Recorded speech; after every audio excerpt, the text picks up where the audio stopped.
Bonjour, monsieur le ministre. Bonjour. Voilà, j'y arrive. Monsieur le ministre, je suis Cyprien Kwasi, journaliste à Abidjan.net. Monsieur le ministre, monsieur Laurent Gbagbo dit ne pas se reconnaître dans les faits des casses de la BCEAO. Pour le résumer, il indique que la justice ivoirienne n'est pas compétente pour le juger en tant qu'ancien chef de l'État.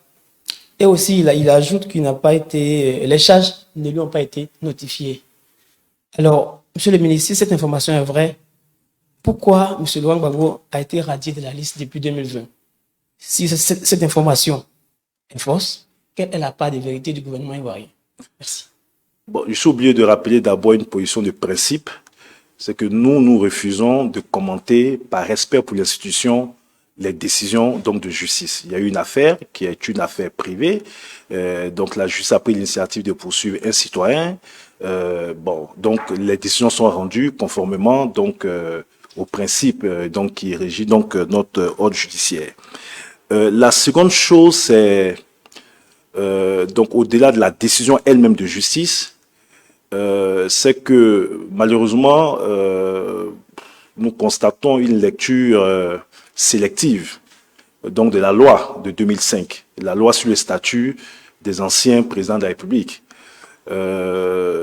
Si M. Laurent Gbagbo, de qui émane cette loi, avait une lecture complète de la loi, il aurait su que la même loi dit que les infractions commises au cours de processus électoraux échappent aux procédures d'exception pour les chefs d'État ou anciens chefs d'État. Ça veut dire que toutes les infractions qui sont commises au cours de processus électoraux font l'objet donc de poursuites sans tenir compte donc du statut. Il aurait été souhaitable que cet aspect aussi soit révélé donc à l'opinion.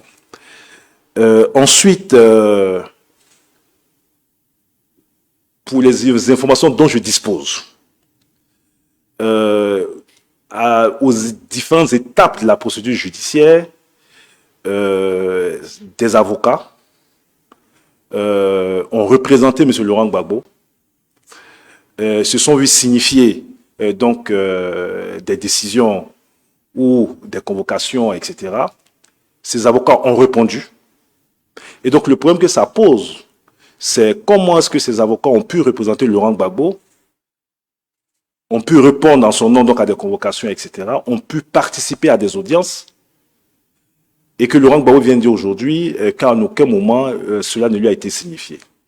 Soit ces avocats ont fait du faux, et en ce moment Laurent Gbagbo a en droit de les poursuivre, ou bien, écoutez, c'est encore une manière donc de